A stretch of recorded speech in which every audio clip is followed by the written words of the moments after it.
আজকে আমরা model set 29 আলোচনা করব। তাহলে চলো দেরি না করে শুরু করা যাক। মডেল সেট 29-এর একের দাগে বলা রয়েছে, এর পরের পেজে আমাদের প্রশ্নগুলো দেওয়া রয়েছে, তাই আমরা এর পরের পেজে চলে যাব। এর দাগে বলা রয়েছে, write the correct alternatives to complete the following sentences. একের দাগে দেওয়া রয়েছে, Swami had to deliver to the হেডমাস্টারে। এটা অ্যান্সার হবে অপশান বি, লেটার। দ্বিতীয় প্রশ্নে বলা রয়েছে, the person who advise Swami not to miss school was. এটা অ্যান্সার হবে অপশান ডি, হিজ ফাদার। তৃতীয় প্রশ্নে বলা রয়েছে, Swaminathan gave the excuse of. এটা অ্যান্সার হবে অপশান বি, হেডাচ। চারের প্রশ্নে বলা রয়েছে, Swami was late for school by. এর অ্যান্সার হবে অপশান সি, 30 মিনিটস। পাঁচের প্রশ্নে বলা রয়েছে, to Swami thinking Samuel got more angry while. এর অ্যান্সার হবে option D, inspecting home lesson. এরপর আমরা চলে আসবো বিয়ের দাগে আমাদের বলেছে, complete the following sentences with information from the text. বিয়ের প্রথম প্রশ্নে বলা রয়েছে, standing at the entrance to his class স্বামী স। এর অ্যান্সার হবে স্যামুয়েল ওয়াজ টিচিং অ্যারিথমেটিক। দ্বিতীয় প্রশ্নে বলা রয়েছে, then why did you come at all this is. এটা অ্যান্সার হবে অ্যান আনএক্সপেক্টেড কোশ্চেন। তৃতীয় প্রশ্নে বলা রয়েছে, দ্য পিয়ন টোল্ড স্বামী। এটা অ্যান্সার হবে that the headmaster had gone on a weeks leave. এরপর আমরা চলে আসবো সিয়ের দাগে আমাদের ট্রু এবং ফলস করতে বলেছে এবং ট্রু এবং ফলসের সাপেক্ষে সাপোর্টিং স্টেটমেন্ট দিতে বলেছে। সিয়ের দাগের প্রথম প্রশ্নে বলা রয়েছে, Swami hope Samuel would behave with him gentle. এটা হবে ফলস। এটা সাপোর্টিং স্টেটমেন্ট হবে এখানে, Swami hope Samuel would scold him severely. এরপর আমরা চলে আসবো দ্বিতীয় প্রশ্নে বলা রয়েছে, Swami found the headmaster's room open. এটাও হবে ফলস। এটা সাপোর্টিং স্টেটমেন্ট হবে এখানে, he found the room locked. এরপর আমরা চলে আসবো দুইয়ের দাগের পয়েমে এখানে কোনো কিছু প্রশ্ন না দেওয়া থাকায় আমরা চলে আসবো এর পরের পেজে। এর দাগে বলা রয়েছে, write the correct alternatives to complete the following sentences. একের দাগে বলা রয়েছে, the name little prig is a. এটা অ্যান্সার হবে অপশান এ, হিউমিলেটারিং ওয়ান। দ্বিতীয় প্রশ্নে বলা রয়েছে, the word letter refers to the. এটা অ্যান্সার হবে অপশান বি, স্কুইরেল।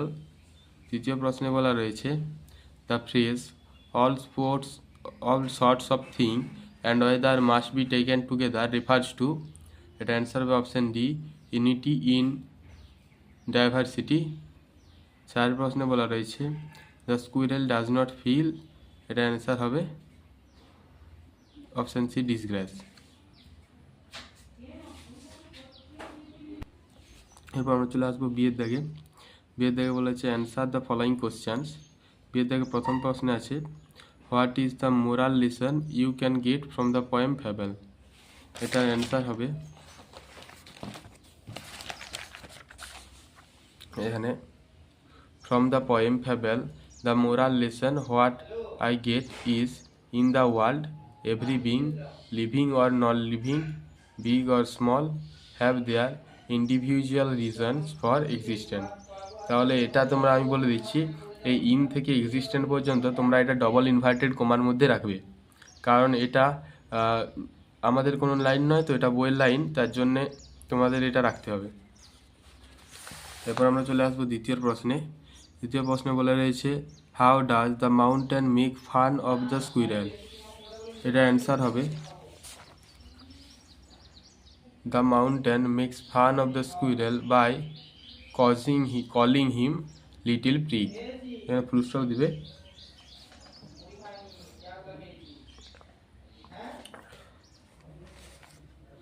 তারপর আমরা চলে আসবো আনসিন প্যাসেজে আমাদের এর দাগে বলা রয়েছে, টিক দ্য রাইট অ্যান্সার্স। এর দাগের প্রথম প্রশ্নে দেওয়া রয়েছে, কালাম ওয়াজ। এটা অ্যান্সার হবে option B, twice scheduled to open the vault. এটা তাহলে অ্যান্সার হলো অপশন বি টুয়াইস। দ্বিতীয় প্রশ্নে বলা রয়েছে the name of the former demonstrator at Sir J C. Bose Science Centre was, এটা অ্যান্সার হবে অপশন বি উদয় শঙ্কর উপাধ্যায়। তৃতীয় প্রশ্নে বলা রয়েছে কালাম অ্যারাইভড অ্যাট বোকারো, এটা অ্যান্সার হবে অপশন এ ইন জুন 2002। চার প্রশ্নে বলা রয়েছে গিরিধ ইজ নাও সিচুয়েটেড ইন, এটা অ্যান্সার হবে অপশন বি ঝাড়খণ্ড। পাঁচের প্রশ্নে বলা রয়েছে the chest containing valuable research paper is made of, এটা অ্যান্সার হবে অপশন সি আয়রন। ছয়ের প্রশ্নে বলা রয়েছে হু ওয়াজ শিব ব্যানার্জি, এটা অ্যান্সার হবে option B district information officer. আমরা চলে আসবো পরের পেজে। পরের পেজে বিয়ের দাগে আমাদের বলেছে ট্রু এবং ফলস করতে এবং ট্রু এবং ফলসের সাপেক্ষে সাপোর্টিং স্টেটমেন্ট দিতে। বিয়ের দাগের প্রথম প্রশ্নে বলেছে বোস ভিজিটেড গিরিধ হি সেভারাল টাইমস, এটা হবে ট্রু। দ্বিতীয় প্রশ্নে বলেছে দ্য মিস্ট্রি ইজ অ্যাবাউট ফার্স্টের প্রশ্নে বলেছে বোস ভিজিটেড গিরিধ হি সেভারাল টাইমস, এটা হবে ট্রু, এটা সাপোর্টিং স্টেটমেন্ট হবে। এখানে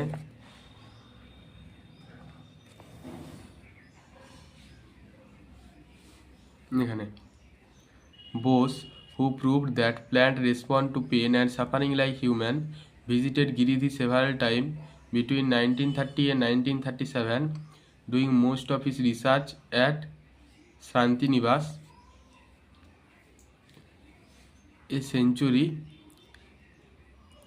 small building in Baradha, which has since been converted into J.C. Bose Memorial Science Center. তারপর আমরা চলে আসবো দ্বিতীয় প্রশ্নে। দ্বিতীয় প্রশ্নে বলা রয়েছে the mystery is about a vault, এটাও হবে ট্রু, এটা সাপোর্টিং স্টেটমেন্ট হবে। এখানে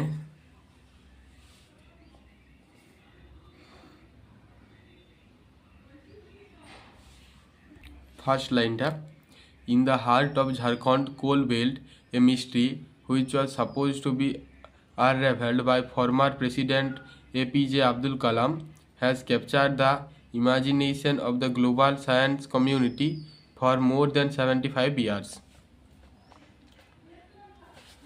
তারপর আমরা চলে আসবো তৃতীয় প্রশ্নে। তৃতীয় প্রশ্নে বলা রয়েছে the vault belong to sir J C. Bose, এটাও হবে ট্রু, এটা সাপোর্টিং স্টেটমেন্ট হবে। এখানে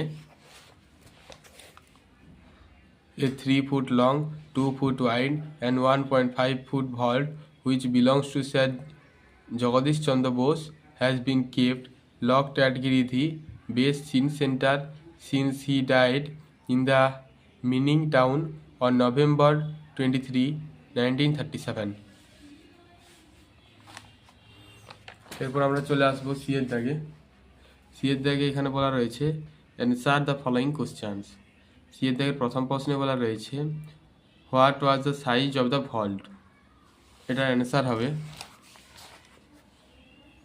the size of the vault was 3 foot লং, 2 foot wide and 1.5 foot। 5 foot পর্যন্ত লিখবে, এই ভল্টটা তোমরা লিখবে না। তারপর আমরা চলে আসবো দ্বিতীয় প্রশ্নে। দ্বিতীয় প্রশ্নে বলা রয়েছে হোয়াট ডিড বোস প্রুভ, এটা অ্যান্সার হবে Bose proved that plants respond to pain and suffering like human.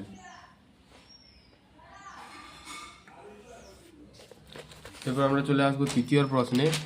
তৃতীয় প্রশ্নে বলা রয়েছে why was the vault plan to be opened by Kalam particularly, এটা অ্যান্সার হবে, অ্যান্সারটা একটু বড়, the vault planned to be opened particularly by Kalam because the Bengali security and social workers wanted mystery to be unrevealed.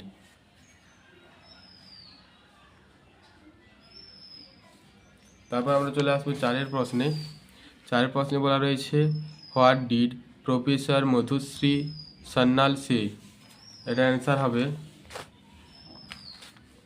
Professor Madhushree Sanyal said that they cannot thought of any person who could be put on a par with Sir J.C. Bose.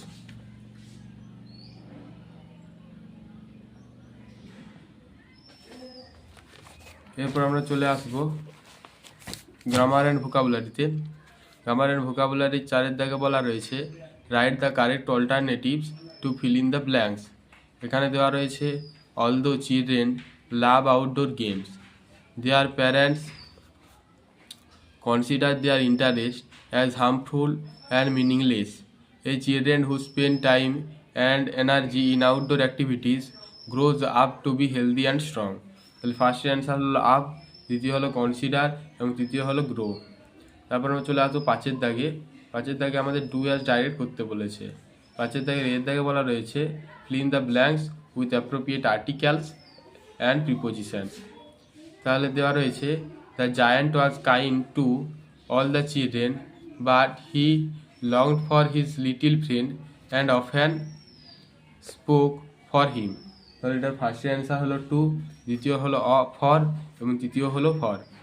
এরপর আমরা চলে আসবো বিয়ের দাগে। বিয়ের দাগে প্রথম প্রশ্নে বলা রয়েছে he will pass, this was everybody's expectation. এটা কি বলেছে join into a single sentence using nominal clause. এটার অ্যান্সার হবে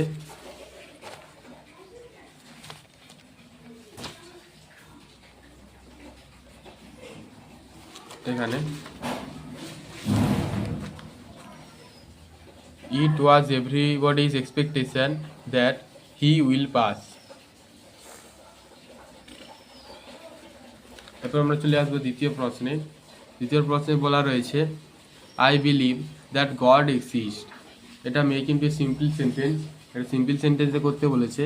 এটা সিম্পল সেন্টেন্সে করলে হবে I believe in God exist.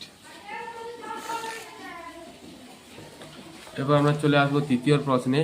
তৃতীয় প্রশ্নে বলা রয়েছে the man said to me come here again, change the mode of narration. এটা ন্যারেশন চেঞ্জ করতে বলেছে।